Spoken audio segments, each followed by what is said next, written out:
from Arkansas. He has 3 boys and 1 girl. All belong to the church. All his oldest son is music director at our church, Missouri Avenue Baptist. We think Brother Smith is doing good work for the Lord and has built up our Christian membership since coming to us 6 years ago. All of you kids should go to church with your children. Work for the Lord. I hope you enjoy the singing. Again, I love all of you. Good, happy Father's Day. I'll send some tape and pictures of the cookout we're having. The cookout. We're having a cookout and homemade ice cream. I wish you were here with us. God bless all of you. Love, Daddy, and Amen.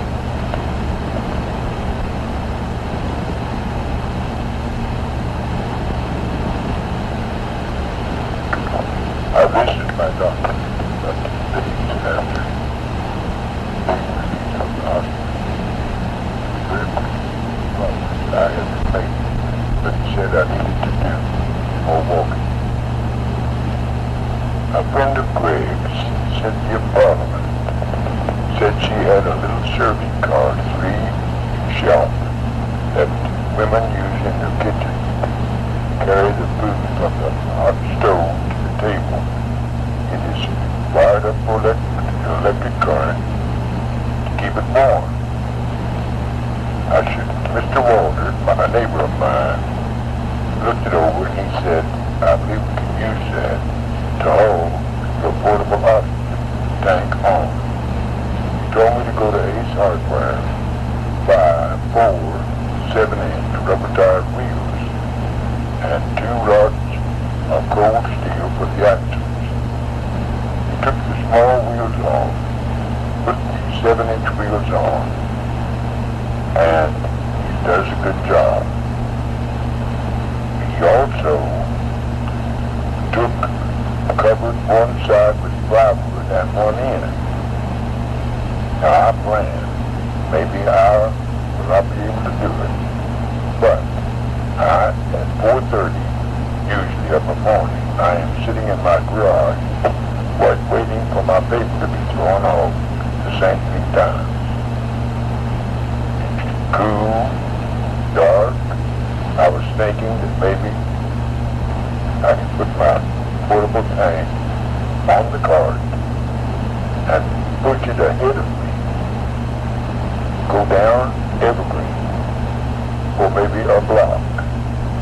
Do this a few times to strengthen my legs.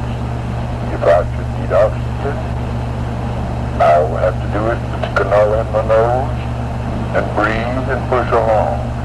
I do very well if I have something in front to push that will bear my weight. It's very little traffic that time of day.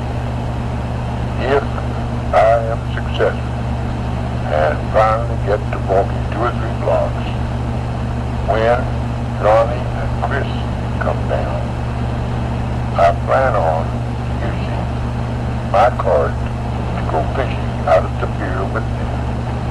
When you go mackerel fishing, you go real early before daylight and catch your bait just before you go in the bait house.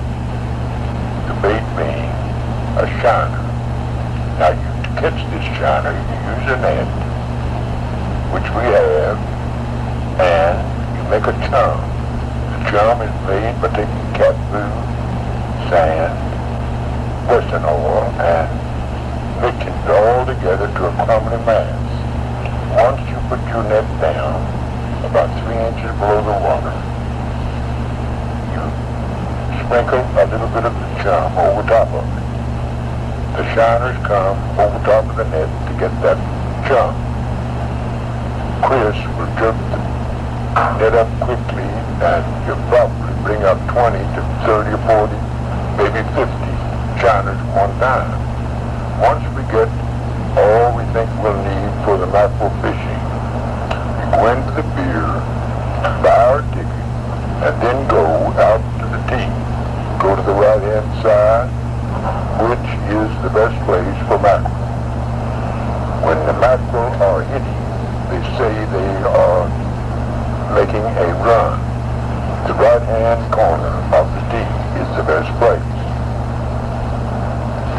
You put your shiner on, your bobber, you cast out 50 to 75 yards with a small weight. In a few seconds, if the mackerel are running, one will take that bait, you bring it in. Now mackerel are different from other fish in this way. You do not hang them down on a stringer and leave them in the water until you get ready to go home. You take newspaper, put it down, real salty, wrap the fish in it, and leave it on the fish. Now that's one way. We did it 1 year. It's fine, but we found a different way. We took an ice chest, bag full of ice, full of mackerel, kill it on ice.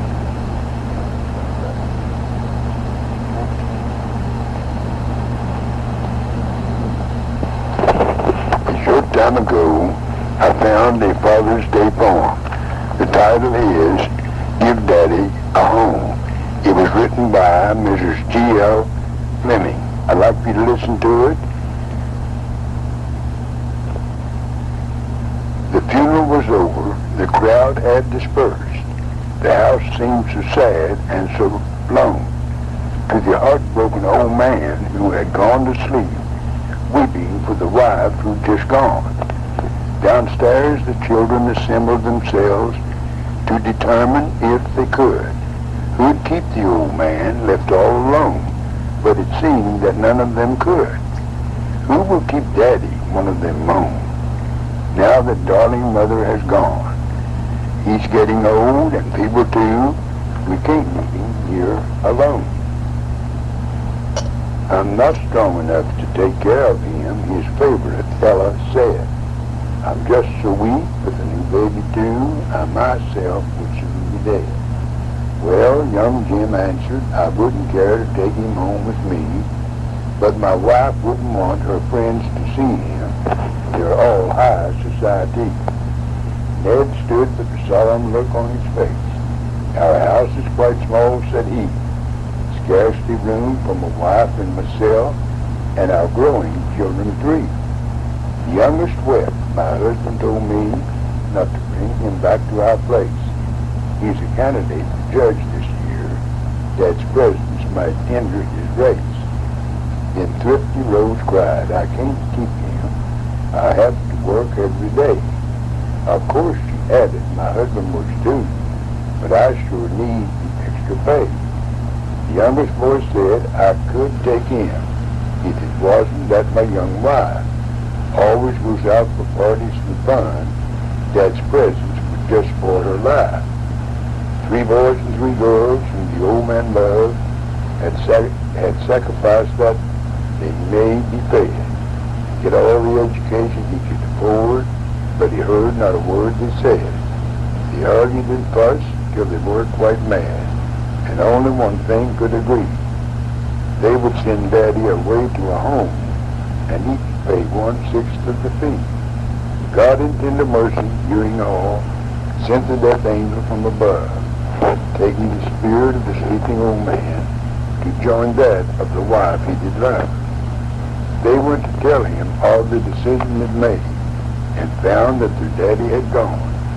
No more would he be cast aside. God had given their daddy a home. 6 children filled with bitter remorse, whose hearts were filled with pain. To himself each said, I'd take Daddy if I were given the chance again. I think it was a real good poem. Now, when we were living at Midkiff, I know we had it pretty rough.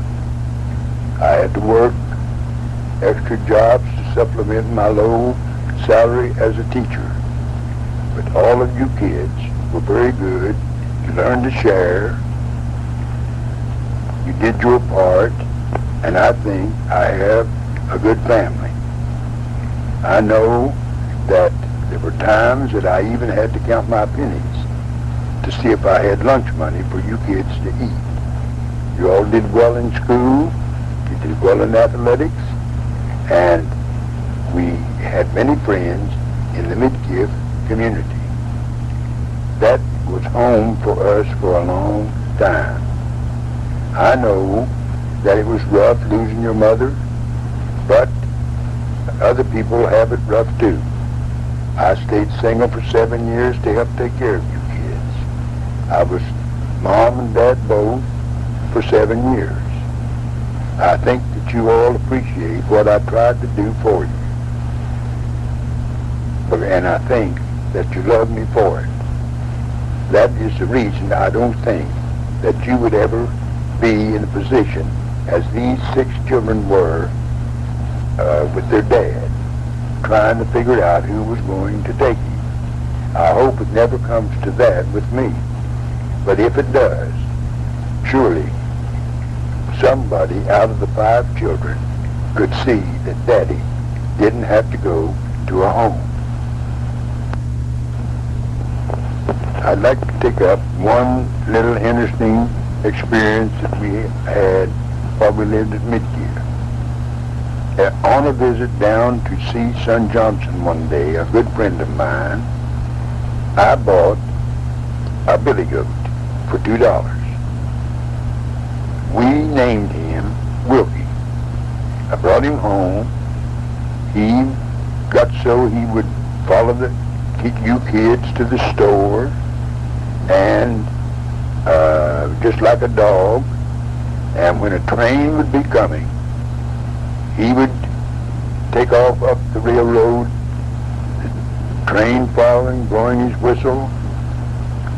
Wilkie would run up into Granny Sykes' yard, turn around, shake his head at the engineer. Well, they got a kick out of that. One time, we were over the bank, Cliff and I, pulling some corn for our cow. Wilkie backed off about 10 feet, and he let Cliff have it right in the belly. I grabbed him with the horns and threw him. If you ever been over, it was just too bad. One time, I was at Virginia's. We looked out the window, and Wilkie and Gary was having a fight. Wilkie had his horns in Gary's suspenders, and he was chugging him up and down on the ground. Virginia screamed, "Oh, Wilkie is killing Gary."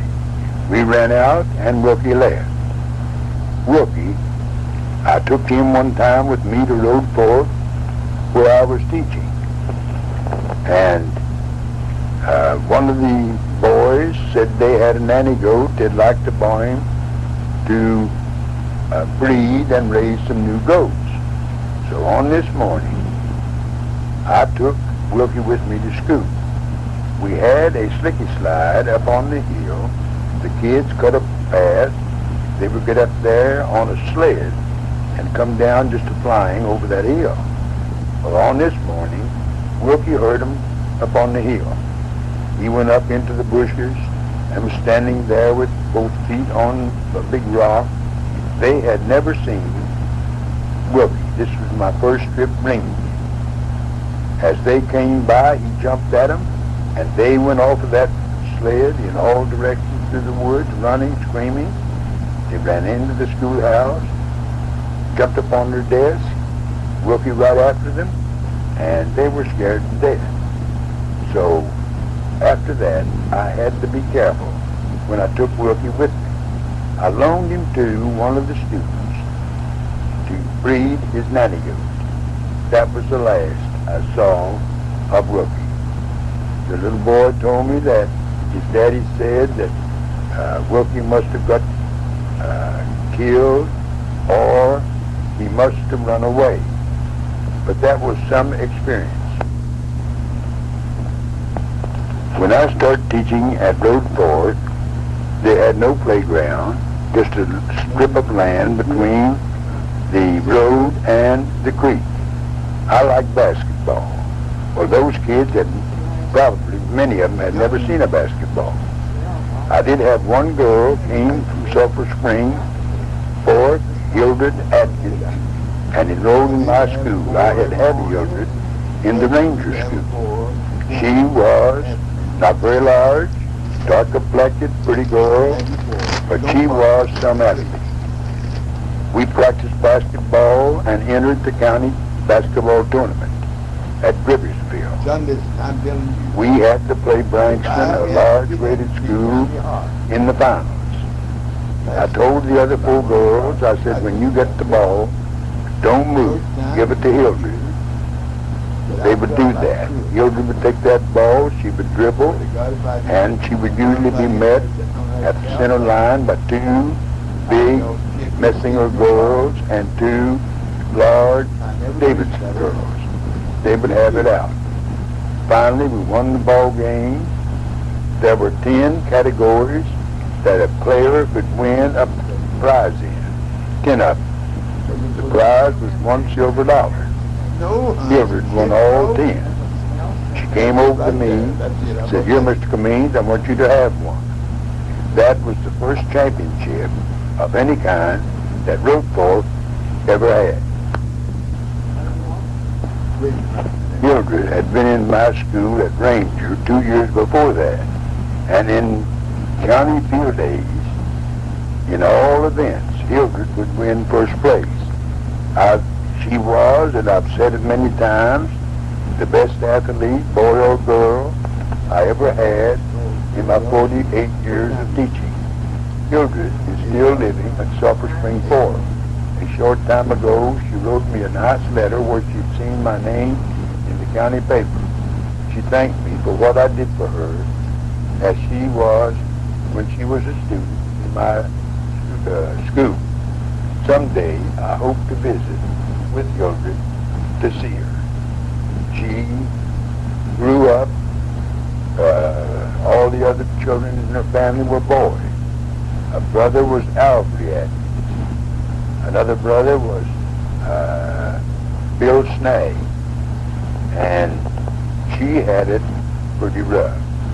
But again, Hildred, was the best athlete I've ever seen in the graded school. I would like very much to stop by sometime and stay an hour or 2 and just talk over our school experiences with her. When I was teaching, I started at Michigan. I taught